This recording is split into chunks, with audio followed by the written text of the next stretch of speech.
გამორჩეული მეფე ჰყავდა და გვინდა გამოვხატოთ დიდი პატივისცემა მათ მიმართ.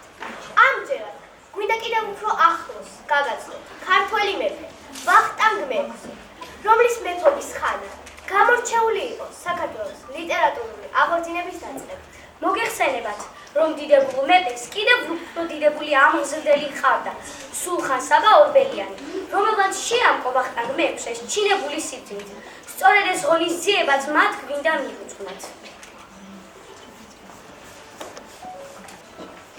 ჩემო ვახტანგ, შენ გახდენ ძლევა მოსლი და ერთგული მეფე ქვეყნისა.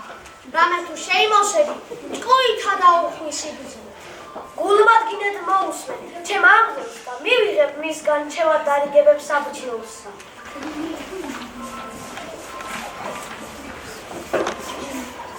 ვახტანგ მეფე დიდი ინტერესი იჩენდა ისტორიის მიმართ და დიდებული მწერალი სიამოვნებით აცნობდა მას ქართველ მეფეს.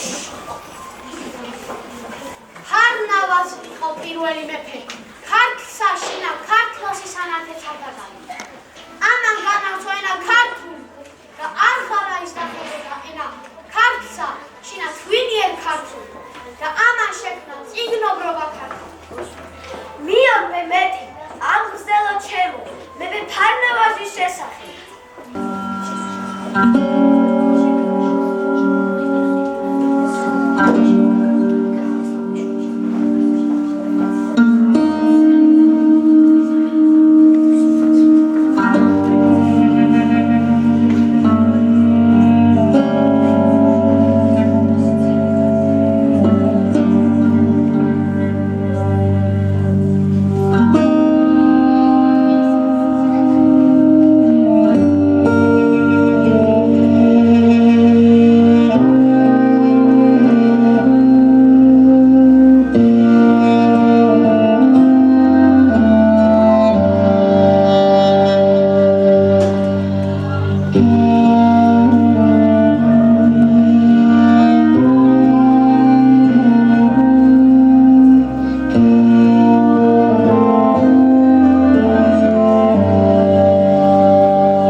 ფარნავაზი დიხმის მიდამოს მიუყვებოდა და თან სიზმარს ეკითხებოდა. უცბად მის წინ ირემი გადმოხდა. ფარნავაზმა ირემს ესროლა და დაჭრა. დაჭრილ ირემს მიყოლილი ფარნავაზი კლდეს თან გაჩერდა. უეცრად ოკიდირული წვიმა დაიწყო და ფარნავაზმა ღვინეს შეაფარა თაღი, სადაც უამრავი განძი.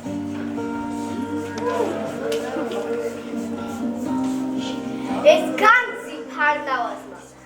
ქვეყნიდან განდევნას მოახდინა. მან დიდ ძალიჯარი შეკრა, აზონი დაამარცხა და გამარჯვებული მცხეთაში დაბრუნდა. ხარნავაზმა თავი მეფედ გამოაცხადა და მცხეთას ქართლის დედაქალაქად იქცა.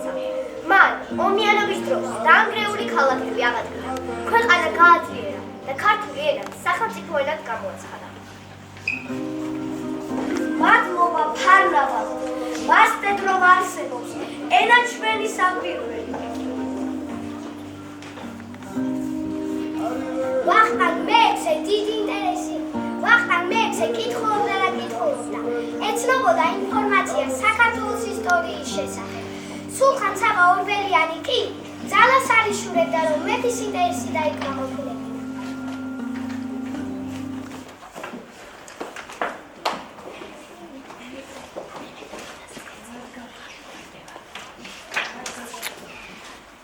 დადგა დავით, მეფე აფხაზთა, ქართველთა, რანთა და კახთა, სომეხთა, შარვანშა და შაჰანშა და ყოვლისა, აღმოსავლეთსა და დასავლეთსა და ბრძანა მეფემან ჩახერგეთ გზები უკან დასახელი. და იყო ბრძოლა, იყო დიდგორი, ძლევა ის საკვირველი. დავით აღმაშენებელმა, მეფემან შეუპოვარმა და ზევამოსილმა შეძლო განდევნა ქვეყნიდან იმ დროიდან დღისგან და მოიპოვა გამარჯვება დიდგორ საზედად. დიდება მის სახელს, ჩემო ამბრძდელო, რამე თუ იბრძოდა ქვეყნისთვის თავგანწირვულად.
თვითონ დავითებე ხალხს უჩვენებდა სწავლის სიყვარულით ჩინებულ მაგალითს. ჰქონდა დიდებული ბიბლიოთეკა, კითხულობდა ყოველთვის, როდესაც საქმეები და მოსვლილი იყო. ლაშქრობის და ნადირობის თან დაჰქონდა ბიბლიოთეკა. დავითი ყველას ხიბლავდა კაცთ მოყვარეობით, გამსჭვალული იყო მოყვასის სიყვარულით. ამასთან მეტად უყვარდა ღვთისმსახურება. ამის გამოც მართლა დიდებულმა ეკლესიამ წმინდანად შერაცხა. ვაჭროსილი მეფე დაკრძალულია გელათის მონასტერში, რომელიც მანვე აღაშენა ქუთაისის ახლოს. ქართველმა ხალხმა შეიყვარა მეფე ქართლისა და მას აღმაშენებელი უწოდა.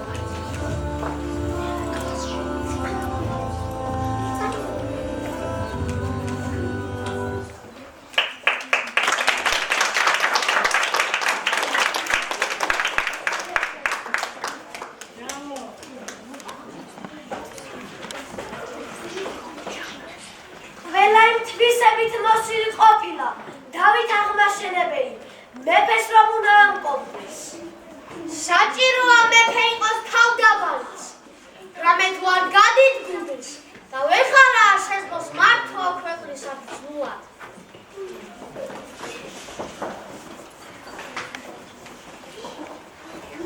ფეხი დამადგით, გუზე დამადგით ფეხი ყოველმან, წყალობა ჰყავთ, საქართველოს ყოვლის მფრობელმან ვისურვე დავით. ფეხ ქვეშ გაცვითეთ საფლავის ლოდი, ყურძნის მტევნები. ასეთი ცოდვა რა გაქვს მეფეო მიუტევები. ღირს მსახურობდი ქართულ მიწაწყალს, რა იგადარდებს? გასწია იგი ნიკოფსიითგან და რუბანდამდე. თუ ეს მაღალთა თავდაბლობა, ოდით და ოდით. თუ ცოდვილი ხარ მაშინ მეფეო, რა გაქნა ცოდვოთ? სული სიმშვიდის ვერსითი ყოველთა. ფეხი დამადგით, გუზე დამადგით ფეხი ყოველთა.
კიდევ წავიკითხავ ამგზელო ჩემო. ვარდთა და ნეხვთა ვინადგან მზეს სწორად მოეფინების, დიდთა და წვრილთა სხვაობა შენამცნუ მოგეწყინების, უხვი ახსნილსა დააბამს იგი თვითების ვინების, უხვად გასცემდის ღვათაცა შესდის და გაედინების.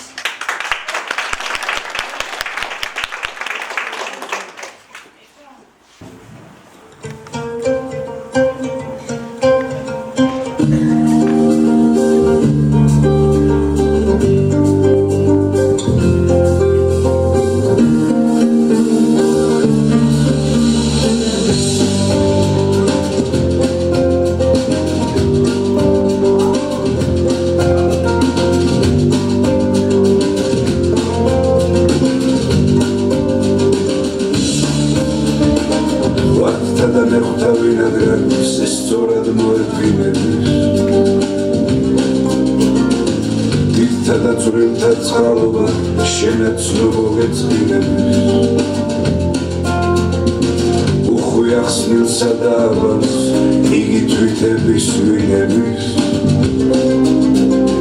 უხვად გაეცის ღვათაცა შესდის და გაედინების.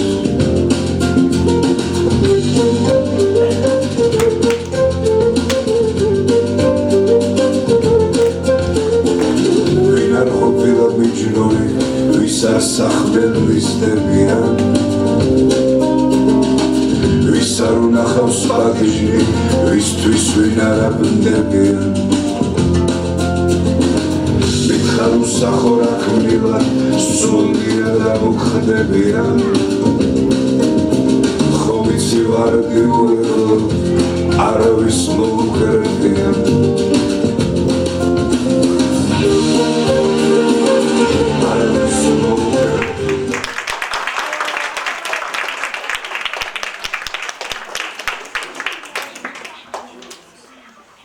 მეფე უნდა იყოს გულუხი ამგზელო ჩემო. მახსენდება იგავარაკი წაკითხული შენ მიერ, რომელსაც ჰქონდა შინაარსი მსგავსად ლექსისა.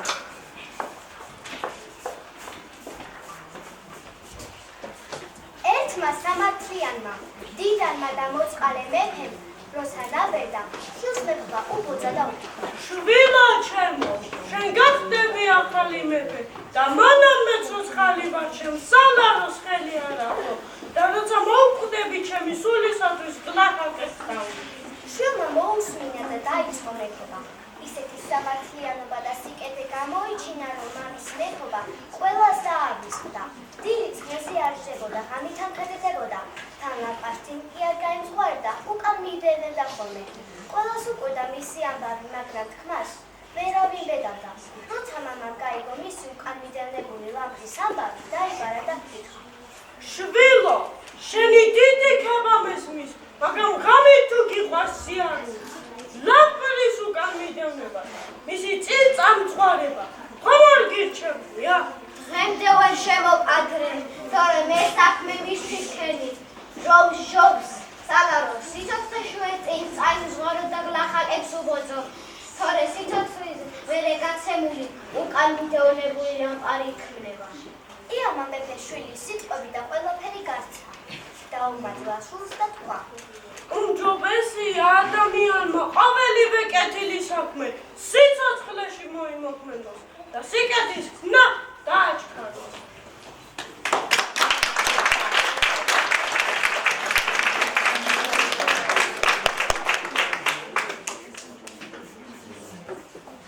ვახტანგ მეექვსე განსაკუთრებით მოიხიბლა მეფის ქაოსი. არ ბეზდებოდა დიდებული პოემის წაკითხვა. თამარს ვაქებდეთ მეფესა, სისხლითაც რემდათ ხეული. თქვენი ქებანი ვის მიმეარ, ალბათ გამორჩეული. მელნად ვიხმარე გიშლის თვა, კალნად მენარხეული, ვინცა ისმინოს დაესვას, ლახვარი გულსახეული. ძალზე მოვიხიბლე ამ ტკბილ ქართული პოემით.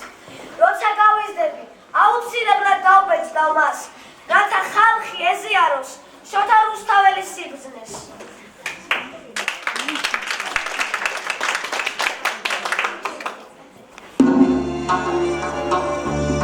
Thank you.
იმყოფდა მე-12 საუკუნეში. როდესაც თამარი დაიბადა და აღიზარდა, საქართველო უკვე გაერთიანებული და ძლიერი ქვეყანა იყო. მაგრამ თამარის გამეფების შემდეგ თამარმა შეძლო, რომ საქართველო გაეხადა მსოფლიოში ერთ-ერთი უძლიერესი და გაერთიანებული ქვეყანა. თამარი 20 წელს გამეფდა. მის გამეფებას ყველა სიხარულით შეხვდა, გარდა დიდგვაროვნებისა. მათ მხრიდან ამ ამბავს დიდი აჯანყება მოჰყვა. თამარმა მათ დასასოშმინებლად ორი მანდილოსანი ქართველი მიუგზავნა მოსალაპარაკებლად. მათ მოელაპარაკნენ დიდგვაროვნებს, დააშოშმინეს და საქართველო ააცილეს სისხლის ყვრას.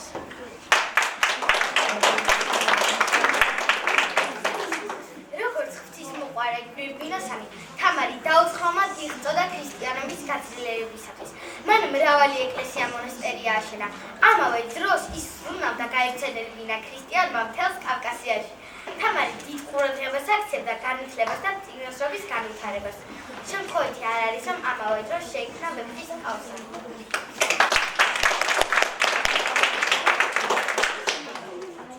თამარი იყო მოსიყვარულე და თავისი ხალხისა. მისი მეფობის დროს ქვეყანა გაძლიერდა, გამდიდრდა, მოსახლეობა გამრავლდა. საქართველოს სხვა მეზობელი ხალხებიც ემორჩილებოდნენ. თამარ საბრძანებაში მაშინ 8 მილიონზე მცხოვრები იყო. თამარი გარდაიცვალა 1213 წელს. მისი გარდაცვალების შემდეგ ქართველ ხალხმა იგი წმინდანად აღიარა.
გეფიცებით მისი ნახვა ახლაც ისამინატრება. ტახტზე იჯდა თამარ მეფე, ხიბლოვი ეშხიანი, მარცხნით ეკათინათინი, მარჯვნით ნესტან დარეჯანი. გარსახვიეს სხვა ქალებით, როგორც მთვარეს ვარსკვლავი. ცალ-ცალკე და ყველა ერთად სიცოცხლე გადეჭარება. შემოვიდა რუსთაველი, ის სულნათი და მგოსანი. ხელში ეკვრა მოწიწვებით მისი ვეფხვის ტყაოსანი.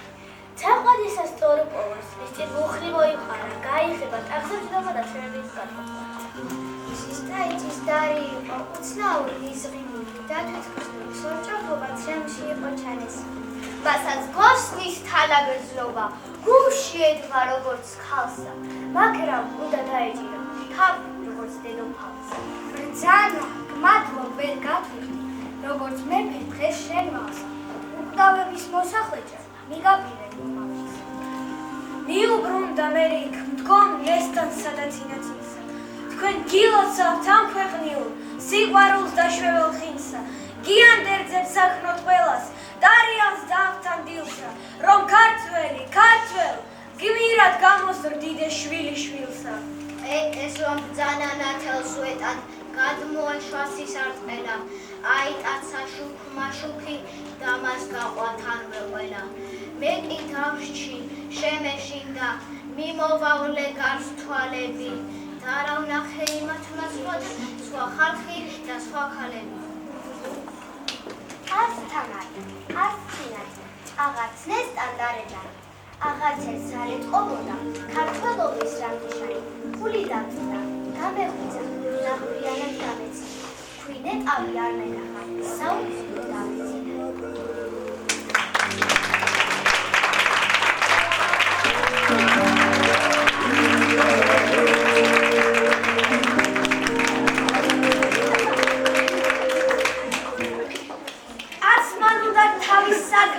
ყველა ღვთითა მოივალოს, ამ სოფელსა ხელი ხაროს, იქაც ბარგი დაიბალოს, მოყვარეთა დაამხანაგს, თავის რიგით რამე არგოს, სახელის ხე საჩვირებლად, წყლისა პირას სამედარგოს.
კარგი განათლება მიიღო თავისი ბიძის გიორგი მეთერთველის კარზე, სადაც მისი ამღზრდელი იყო დიდი მოაზროვნე ქართველი სულხან საბა ორბელიანი, რომელმაც მას ცოდნასთან ერთად ეროვნული იდეალებიც გააცნობიერებინა.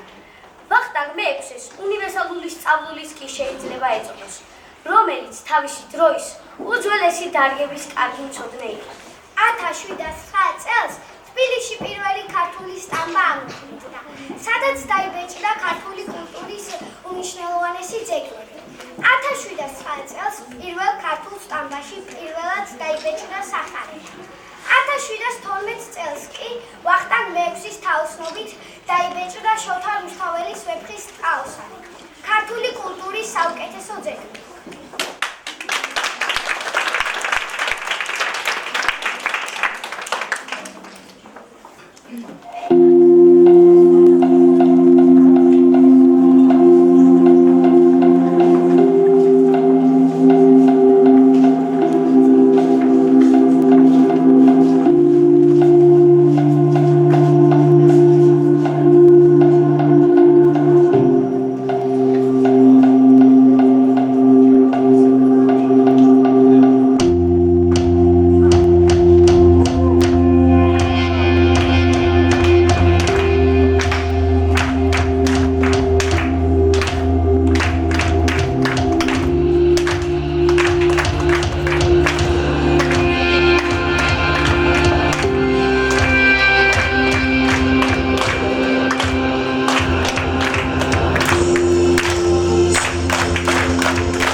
ილია ჯიბათ